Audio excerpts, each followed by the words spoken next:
And this is why we need fathers, because fathers will bring about discipline. I don't mean spank or harm, will bring about disciplines and things that they discover on the leading edge to make their children better. Of course, moms will try and do that as well. No disregard to the moms. But fathers have an ability to enforce things that you traditionally don't have. There's the reassurance that fathers bring. There's the guidance that fathers bring all around their identity. So my father gave me a gift that I want to tell you about today that helped shape the man that I've become.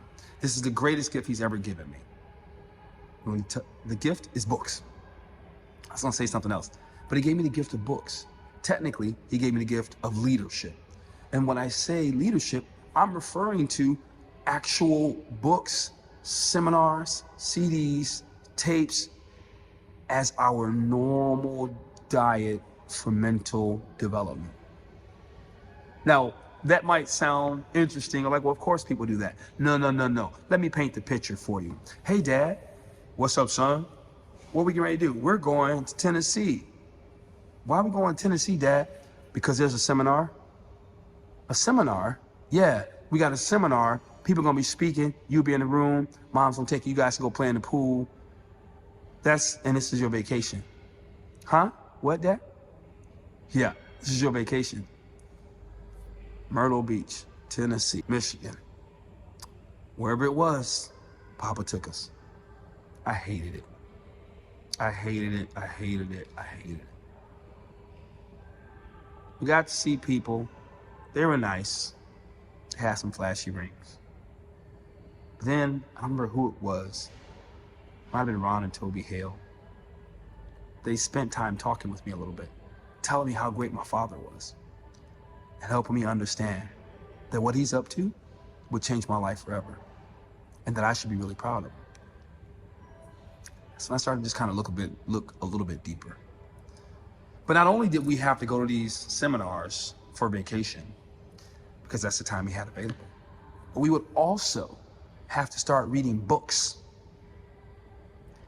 I don't know if you know who Edwin Lewis Cole is, or Norman Vincent Peale, or Napoleon Hill, or these guys. We had all these leadership books that we had to read. And my father was insistent about these books. So roughly once a month, we'd have to read a book and then write like a one-page report on it. Actually, it wasn't as frequent. We had a little more leadway, but we were required to read 10 minutes a day, no matter what. Now, that may not sound like a lot to you, but to a kid, come on, man. That's a whole show. Just kidding. But really, oh, and by the way, most adults don't read 10 minutes a day either. Most adults don't read one book a year. So given context, creating a discipline where we had to read books on a regular basis, my father would have it no other way.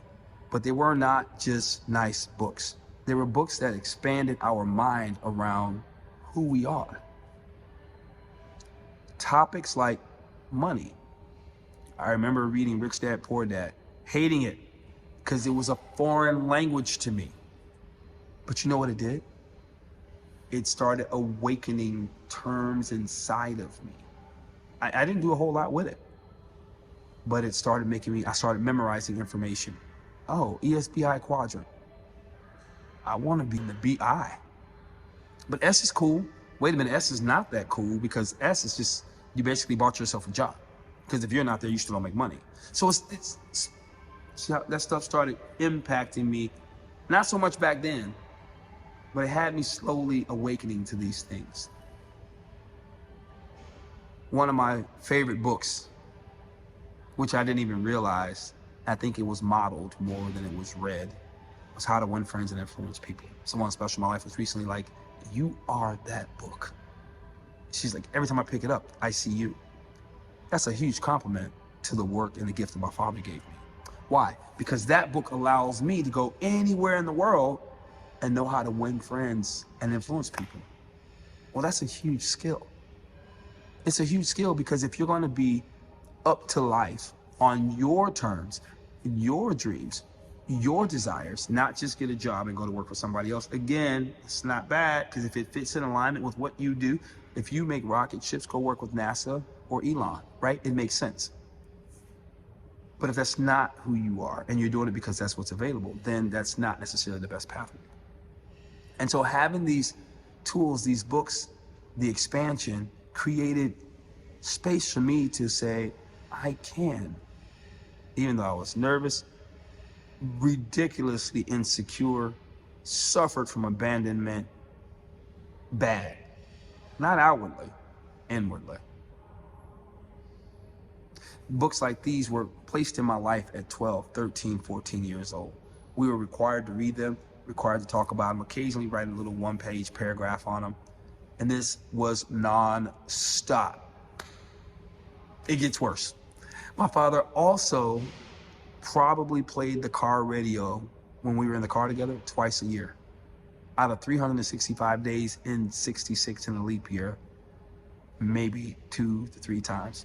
5 extreme max. You wanna know why?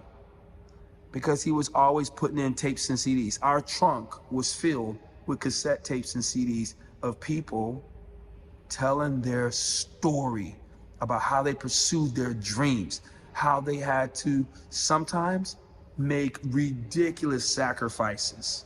Literally sacrifices where they felt like, hey, we were eating this, he quit his job to go for the business full time, and now we're eating ramen noodles. They would talk about it and how uncomfortable it was to make that change.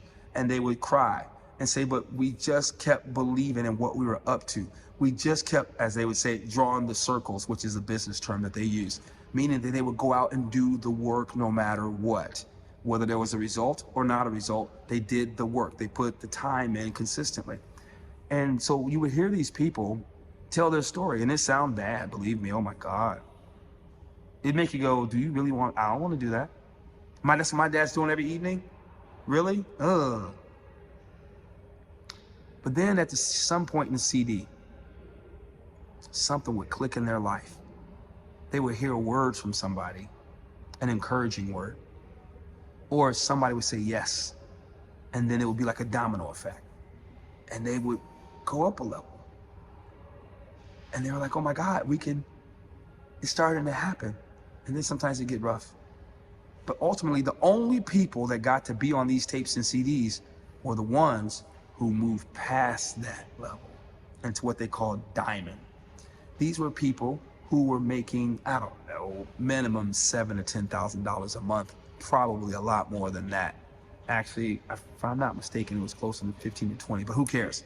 $7,000 to $10,000 a month on their own terms in the 80s, just drawing circles and encouraging people and going after their dream and believing their dream. And why am I telling you this? Because I hated it all, but it was exactly what I needed. Because I don't know how to say no to who I am and what I'm up to, and I freaking believe I can do everything that's inside my heart to do, and nothing's gonna get in the way. I might slow myself down, but even if I slow myself down, I'll get back on the saddle. It's gonna happen, baby. It's gonna happen. I see it. It's all good. And then, as a result of that, people just love me. They're like, you're a positive disposition. How do you get all these things? Man, you're such a deep thinker. And let me tell you, the only thing he did was give me the gift of leadership, being around people, letting me hear their content, making sure I read 10 minutes a day, taking me to seminars. He kept us surrounded by winners. And as a result, hello, and I've not even reached my peaks yet. You're the parent. You had certain things growing up that you felt like were okay. I got that. But what do you really give your child? Because in my 40s, when I was going through some really difficult times, principles from those books started showing up in my mind. Stories that start playing in my head about overcoming, about never quitting. There was a song, they even had music to this, y'all. Some will, some won't, so what? Some will, some won't, so what? Teaching us to have a sense of resiliency around who we are and our dream and our life, and taking ownership for ourselves instead of blaming other people. That gift my dad gave me is why I'm here. That's why we connect, because I was given it so early. and it was nurtured. It was reinforced. It was everywhere I went. And it's given me a leg up, an ability to connect with people, an ability to lead, an ability to see, to keep my head up, even when it goes down, to bring it right back up and hope again. What are you leaving your babies? I don't know.